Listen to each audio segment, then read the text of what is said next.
Hello friends, मेरा नाम है भारती शर्मा और आज हम देखने वाले हैं क्लास 10 की हिस्ट्री का चैप्टर नंबर 1 जो कि था the rise of nationalism in Europe का पार्ट 5, जिसमें हम आज देखने वाले हैं अ न्यू कंजर्वेटिज्म आफ्टर 1815। ठीक है, तो अभी तक हम देख क्या रहे थे कि नेपोलियन रूल कर रहा था।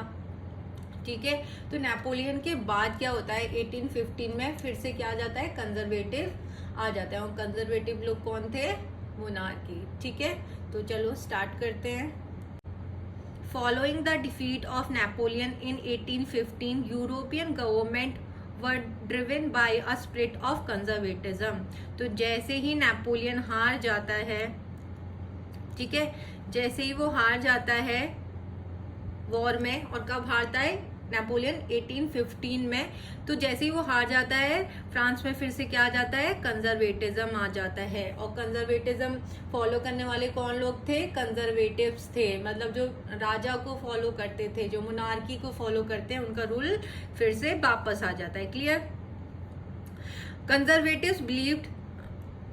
Conservatives believe that established traditional institutions of state and society like the monarchy, the church, social hierarchies, properties and the family should be preserved। तो जो conservatives थे उनका मानना था कि फिर से ट्रेडिशनल इंस्टीट्यूशंस होने चाहिए, मतलब जैसे पहले चल रहा था वैसी होनी चाहिए, स्टेट और सोसाइटी वैसी होनी चाहिए, नेशन स्टेट जैसी कोई चीज़ नहीं होनी चाहिए, मोनार्की होनी चाहिए, फिर से मोनार्की होनी चाहिए, चर्च होना चाहिए, सोशल हायरार्कीज होनी चाहिए। अब सोशल हायरार्कीज क्या होता है कि जैसे हमने देखा था फ्रांस में जो सोसाइटी थी वो 3 पार्ट्स में डिवाइडेड थी, याद होगा।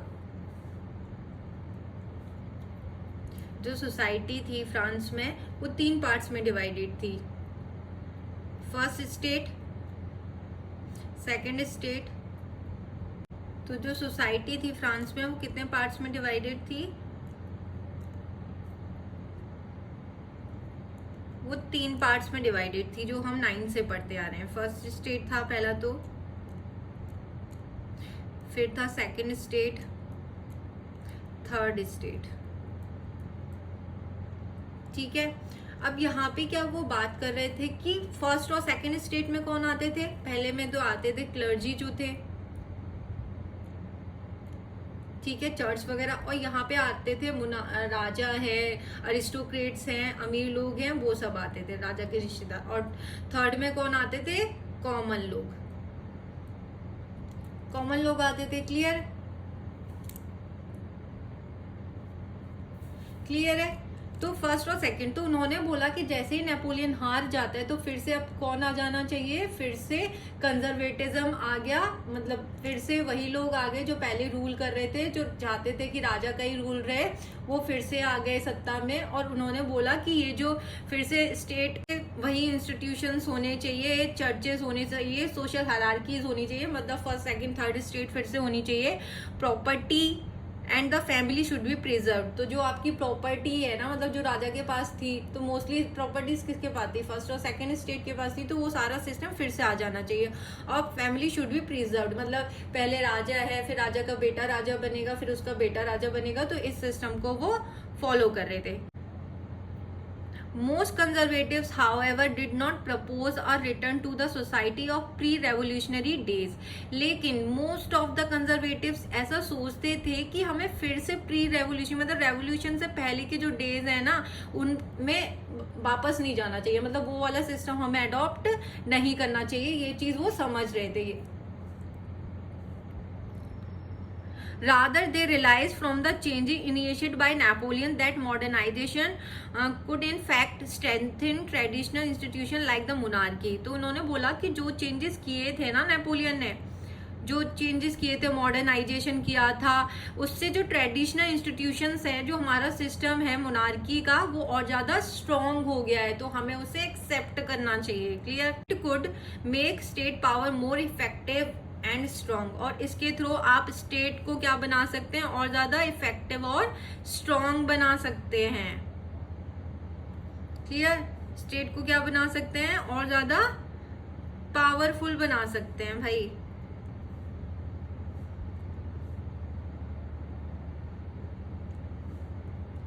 ठीक है। तो स्टेट की पावर को अगर आपको बढ़ाना है तो आपको क्या करना होगा, नेपोलियन ने जो चेंजेस किए थे, जो मॉडर्नाइजेशन किया था, उन्होंने बोला वो सिस्टम अच्छा था, तो वो भी हमें अडॉप्ट करना चाहिए। A modern army can efficient bureaucracy, a dynamic economy, a evolution of feudalism and serfdom could strengthen the autocratic monarchies of Europe। जो उसने मॉडर्नाइजेशन किया था आर्मी का, उसने बोला कि राजाओं ने, जो कंजर्वेटिव्स थे, उन्होंने बोला वो अच्छा था, ब्यूरोक्रेसी को बहुत ज़्यादा इफेक्टिव बना दिया था, डायनेमिक इकोनॉमी हो गई थी, उसने बहुत सारे काम किए थे, हमने देखा ही था, एवोल्यूशन किया था फ्यूडलिज्म का, ठीक है, सर्फडम को हटा दिया था। तो इनके ना होने से ऑटोक्रेटिक मोनार्कीज क्या है, और ज़्यादा स्ट्रॉन्ग बन के आएंगी। तो ये सारे चेंजेस को हमको भी अडॉप्ट करना चाहिए। In 1815, representative of the European powers, Britain, Russia, Prussia, and Austria, who had collectively defeated Napoleon, met at Vienna to draw up a settlement for Europe। तो 1815 में क्या मैंने बताया कि नेपोलियन क्या करता है, हार जाता है, नेपोलियन हार जाता है, ठीक है। और उसको हराने वाली पावर्स कौन थी? ब्रिटेन, रशिया, प्रुशिया और ऑस्ट्रेलिया उसे हरा देते हैं, ठीक है। ऑस्ट्रिया है, ऑस्ट्रिया, प्रुशिया, ये सारे स्टेट्स क्या करते हैं, हरा देते हैं, ठीक है। तो अब यहाँ पे समझो एक बात, यहाँ पे समझाती हूँ मैं। जैसे ये मानो, अब यहाँ पे हम देखते हैं कि नेपोलियन को हमें समझना पड़ेगा। तो नेपोलियन जो था ना, बेसिकली आया वो 1799 में, लेकिन 1799 में आया तो सही, लेकिन वो किंग नहीं बना था तब तक, ठीक है। तो वो किंग कब बना था? 1804 में वो राजा बना था। 1799 में वो राजा नहीं बना था, ठीक है, आर्मी में था तो उसका ऑफिसर था। तो 1799 में वो ऑफिसर था, कॉप बन के आया था। लेकिन 1804 में वो क्या करता है, राजा बन जाता है, क्योंकि उसने देख लिया था कि जो डेमोक्रेसी आई थी वो क्या थी, वहाँ पे जो अमीरों का शासन चल रहा था, तो उनको उनमें आपस में ही नहीं बनती थी, तो उनको हटा के वो क्या बन जाता है, राजा बन जाता है। कौन? नेपोलियन, ठीक है। नेपोलियन 1804 में राजा बन जाता है। फिर उसके बाद हमने देखा था कि उसने बहुत सारे चेंजेस किए थे। उसने 1804 में क्या लेके आया था, वो सिविल कोड लेके आया था, याद है, मैंने बताया था, ठीक है, सिविल कोड लेके आया। और सिविल कोड के थ्रू उसने बहुत सारे चेंजेस किए थे कि फ्यूडल सिस्टम हटा दिया था, उसने कॉन्फेडरेशन बनाया था 39 स्टेट्स का, और उसने सर्फडम हटा दिया था, टैक्सेशन जो रिस्ट्रिक्शंस थे, गिल्ड रिस्ट्रिक्शंस जो थे, वो सारे उसने हटा दिए थे, ठीक है। तो 1804 में सिविल कोड लेके आया। अब खुद सोचो ना, ये चीज़ें उनको समझ में आएंगी, जो कंजर्वेटिव्स थे वो तो चाहेंगे ना, वो तो ये बस ताक में थे कि कब नेपोलियन की पावर जो है वीक पड़े और हमें मौका मिले उसको गद्दी से हटाने का, ठीक है। तो मैंने आपको बताया था कि उसने 1804 में क्या क्या चेंजेस किए थे और उसके ड्रॉबैक्स क्या क्या थे। नेपोलियन के ड्रॉबैक्स उसके क्या क्या थे, क्या क्या ड्रॉबैक्स थे, याद है किसी को? तो पहला क्या था उसका drawback? Lack of political freedom. Political freedom नहीं था, है ना, पॉलिटिकल फ्रीडम नहीं था, मतलब उसने क्या लगाया हुआ था, लोगों को राइट तो था नहीं ना वोटिंग का, तो पॉलिटिकल राइट्स तो नहीं थे, वो भी राजा की तरह ही रूल कर रहा था। और दूसरा क्या लगाया था उसने? सेंसरशिप लगाई थी। सेंसरशिप का मतलब है कि आप उसके खिलाफ कुछ बोल नहीं सकते थे, ठीक है। नेक्स्ट क्या किया था उसने? इंक्रीज्ड टैक्सेशन, उसने टैक्स बहुत बढ़ा दिए थे। उसने इंटरनल कस्टम ड्यूटीज तो खत्म कर दी थी, लेकिन अदर टैक्सेस को उसने बहुत ज्यादा इंक्रीज कर दिया था। फोर्थ क्या था, जो उसकी सबसे बड़ी गलती थी, ड्रॉबैक था नेपोलियनिक कोड का, वो था वो जबरदस्ती क्या करा रहा था, आर्मी में, वो भी फ्रांस की आर्मी में जबरदस्ती भर्ती करा रहा था लोगों को, क्योंकि पूरे यूरोप को उसको क्या था, जीतना था उसके लिए। तो ये तो नेपोलियन की स्टोरी थी। आई होप कि आपको समझ में आ गई हो, और अगर नहीं समझ में आई है तो आप मेरे पहले के वीडियोस जो हैं उन्हें आप देख लीजिए, आपको पूरा चैप्टर समझ में आ जाएगा, ठीक है। तो 1804 में सिविल कोड लेके आया, क्लियर है, वही वो बता रहा था। अब चलो स्टार्ट करते हैं। In 1815 representative of European powers, जो कौन थे? Britain, Russia, Prussia and Austria, ठीक है। कलेक्टिवली डिफीटेड, नेपोलियन को हरा देते हैं और हराने के बाद वो कहाँ मिलते हैं, मेट एट वियना। वियना एक जगह है जो कहाँ पे है, ऑस्ट्रिया में है, to draw up a settlement of Europe. और किसके लिए मिलते हैं, सेटलमेंट के लिए यूरोप के। अब एक बात समझो, सेटलमेंट क्या करेंगे, अब वो जीते हैं, ठीक है, तो आपस में बांटेंगे भी तो उस चीज को। चार चार कंट्रीज हैं जो बहुत ज्यादा यूरोपियन पावरफुल है, यूरोप की तो सबसे ज्यादा पावरफुल जो कंट्रीज हैं वो जीती हैं, तो वो आपस में बांटेंगे या नहीं बांटेंगे चीजों को, है ना, कि हाँ भाई हमारे हिस्से में क्या आएगा, तुम्हारे हिस्से में। तो उसके लिए वो कहाँ पे मिले, वियना में मिले, जो कहाँ पे है, ऑस्ट्रिया में है वियना, ठीक है। और ये कहाँ पे कब मिले, 1815 में। The congress was hosted by Austrian chancellor duke Metternich, ठीक है। और इसको जो मतलब बुलाया था, होस्ट किया था, वो कौन था, ऑस्ट्रियन चांसलर था ड्यूक मैटरनिच ने, ठीक है।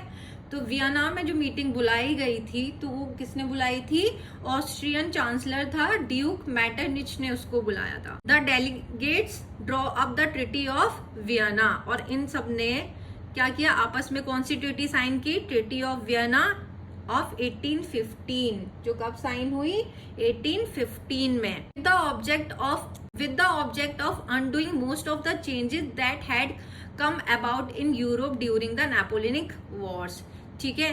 तो उन्होंने क्या किया, जब वो ट्रीटी ऑफ वियना हुई तो लॉज बनाएंगे, अपने हिसाब से बंटवारा भी तो करेंगे, और जो जो चेंजेस उन्होंने किए थे नेपोलियन ने, उन सबको क्या कर दिया उसने, undoing most of the changes that he had come about Europe during the Napoleonic Wars, ठीक है। जो भी नेपोलियन ने चेंज किए थे उन सारे चेंजेस को उन्होंने क्या कर दिया, अनडू कर दिया, तो पहले के मतलब सारे को कैंसिल कर दिया। The Bourbon dynasty, which had been deposed during the French Revolution, was restored to power and France lost the territories it had annexed under Napoleon, ठीक है। तो यहाँ पे जो बर्बन डायनेस्टी थी, हमने देखा था लुई 16 बर्बन डायनेस्टी का किंग था। तो जब फ्रेंच रेवोल्यूशन होता है तो बर्बन डायनेस्टी को तो हटा देते हैं ना, डिपोज कर देते हैं, फ्रेंच रेवोल्यूशन के टाइम पे कर दिया था। तो फिर से ये जो चार कंट्रीज थी, इन्होंने वहां पे फ्रांस में रिस्टोर्ड कर the power, bourbon king dynasty का ही एक राजा वहां पे राज्य करने के लिए बिठा दिया कि भाई तुम देख लेना। And France lost the territories it had been annexed under Napoleon, और जो जो नेपोलियन ने अदर टेरिटरीज जीती थी ना यूरोप की, उन सबको क्या है, फ्रांस से अलग कर दिया, मतलब वो फ्रांस में रहने नहीं दी। A series of states were set up on the boundaries of France to prevent French expansion in future.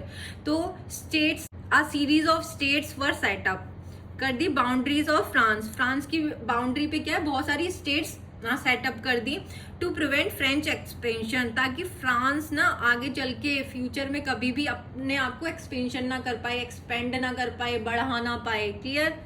क्यों ऐसा लग रहा था उन्हें कि फ्रांस के बाउंड्री पे ही सेटअप कर देनी चाहिए स्टेट्स, क्योंकि हम लोग जो देख भी रहे चैप्टर में, तो इतना समझ में आ रहा होगा आप लोगों को कि जो भी शुरुआत हो रही है ना, चाहे वो नेशनलिज्म की है या लिबरलिज्म की है, जो भी शुरुआत हो रही है वो कहाँ से हो रही है, वो शुरुआत हो रही है बेसिकली फ्रांस से। The kingdom of the Netherland which included Belgium was set up in the north, ठीक है। तो जो किंगडम ऑफ नीदरलैंड था जिसमें बेल्जियम मिला हुआ था, वो सेटअप इन द नॉर्थ, उनको सेटअप कर दिया गया नॉर्थ में। And Geneva was added to Piedmont, और जिनेवा को ऐड कर दिया गया पिडमोंट में इन द साउथ की साइड में। Prussia was given important new territories on its western frontier, तो प्रूशिया को भी मिला, न्यू टेरिटरीज मिली उसे वेस्टर्न फ्रंट पे। While Austria was given control of northern Italy, Austria को किसका कंट्रोल मिल गया, नॉर्दर्न इटली का मिल गया। But the German confederation of 39 states that have been set up by Napoleon was left untouched, ठीक है। तो जो नेपोलियन ने बनाया था, एक कॉन्फेडरेशन जो बनाया था 39 स्टेट्स का, उसको इन लोगों ने अनटच्ड रहने दिया, क्योंकि वहां पे रूल करना इजी था। तो उनको भी ये चीज समझ में आ रही थी कि भाई कुछ चेंजेस तो होने ही चाहिए, तो उसको, ये तो हमारे फायदे की चीज है, तो उसको उन्होंने अनटच्ड रहने दिया। In the east Russia was given part of Poland, ठीक है। तो ईस्ट साइड में रशिया को क्या मिल गया, पोलैंड मिल गया। और Prussia was given a portion of Saxony, और प्रुशिया को मिल गया सैक्सनी का part. The main intention was to restore the monarchies that had been overthrown by Napoleon. उनका मेन रीजन बस क्या था कि उनको मोनार्की को क्या करना था, रिस्टोर करना था, जो नेपोलियन ने उखाड़ फेंका था। And create a new conservative order in Europe, और उनको क्या करना था, फिर से कंजर्वेटिव ऑर्डर लेके आना था यूरोप में। अब ये बात आएगी कि वो भी तो राजा ही था, मोनार्की ही थी, बट वो ऐसे राजा नहीं था कि कोई उसकी डायनेस्टी है उसके बाद वो राजा बना था, नहीं। तो उनको तो प्रॉब्लम होगी ना, ये तो खानदानी राजा थे कि पहले दादाजी राजा हैं, फिर उसके बाद उनके बेटे राजा हैं, फिर उसका बेटा राजा है, फिर उसका बेटा, तो इस तरीके से ये चल रहा था। कंजर्वेटिव रिजाइम सेटअप इन 1815 वर ऑटोक्रेटिक। तो कंजर्वेटिव रिजाइम जो था, जो सेटअप हुआ 1815 में, वो ऑटोक्रेटिक था, मतलब निरंकुश था। सारी पावर किसके हाथ में रखना चाहता था, अपने हाथ में रखना चाहता था, मतलब अपनी मनमर्जी के सारे काम करना चाहता था वो। उन्हें किस जनता से कोई मतलब नहीं होता था। They did not tolerate criticism and dissent, और वो जो कंजर्वेटिव्स थे वो टॉलरेट नहीं करते थे कि उनकी कोई क्रिटिसाइज करे, उन्हें डिसेंट या उनसे असहमत हो कि हम आपकी बात से सहमत नहीं है। And sought to curb activities that question the legitimacy of autocratic government, और उन्हें ऐसी एक्टिविटीज भी पसंद नहीं थी जो उनकी लेजिटिमेसी को, मतलब उनकी जो वैल्यू है उसको क्वेश्चन करें। Most of them impose censorship laws to control what was said in newspaper, और मोस्ट ऑफ द मोनार्कीज में क्या लगाया गया था, सेंसरशिप लगा दिया था कि न्यूज़पेपर में क्या प्रिंट होना चाहिए, क्या नहीं प्रिंट होना चाहिए। बुक्स पे लगा दिया था, प्लेस पे, songs reflected the idea of liberty and freedom. जो भी आइडिया जो थे लिबर्टी और फ्रीडम को इफेक्ट कर रहे थे, उन सारी चीजों को न्यूज़पेपर में प्रिंट कराने से मना कर दिया था, सेंसरशिप लगा दिया गया था। Associated with the French revolution the memory of, तो फ्रेंच रेवोल्यूशन से रिलेटेड जितने भी आइडियाज थे वो सारे, चाहे लिबर्टी है चाहे नेशनलिज्म है, आप न्यूज़पेपर में नहीं प्रिंट कर सकते थे, आप बात नहीं कर सकते थे उसके बारे में, आप प्ले नहीं कर सकते थे, मतलब सेंसरशिप लगाई हुई थी सारी चीजों पे। और किसने लगाई हुई थी, कंजर्वेटिव्स थे। और कंजर्वेटिव कौन थे, राजा लोग जो थे। The memory of the French revolution nonetheless continue to inspire liberal. इसके बाद भी फ्रेंच रेवोल्यूशन की जो मेमोरीज थी ना, उसको इंस्पायर, लिबरल्स को इंस्पायर करने से वो नहीं रोक पा रहे थे, ठीक है। One of the major issue taken by the liberal nationalist who criticized the new conservative order was freedom of the press। जो सबसे बड़ा इशू लिबरल नेशनलिस्ट को लग रहा था, वो क्रिटिसाइज कर रहे थे इस चीज को, जो फ्रीडम ऑफ प्रेस का होना चाहिए। तो जो उन्होंने बैन लगा दिया था मोनार्कीज को, तो वो डिमांड कर रहे थे कि जो फ्रीडम ऑफ प्रेस तो होना ही चाहिए। यहाँ पे एक इमेज दी गई है कंजर्वेटिव्स के लिए कि यहाँ पे जो, क्योंकि सेंसरशिप लगाई हुई थी कि बोलने का राइट नहीं था, तो मीटिंग बुलाई गई है, लेकिन सबके मुंह पे क्या है, पट्टियां बांधी हुई हैं, ठीक है। तो आप खुद ही सोचो कि मीटिंग बुलाई गई है लेकिन आपको बोलने का अधिकार ही नहीं है, ठीक है। तो आई होप कि आपको ये चैप्टर अच्छे से समझ में आ गया होगा। और मेरा नाम है भारती शर्मा। मेरे चैनल को तो प्लीज़ मेरे चैनल को सब्सक्राइब कीजिए, मेरे वीडियोस को लाइक कीजिए, शेयर कीजिए अपने फ्रेंड्स के साथ, और अपना कमेंट्स भी डालिए। अगर आपको मेरी वीडियोस अच्छी लगती हैं तो भी मुझे बताइए, और नहीं अच्छी लगती हैं तो भी प्लीज़ कमेंट ज़रूर करिएगा, ताकि मैं और अच्छी वीडियोस आपके लिए लेके आ पाऊँ। तो थैंक यू।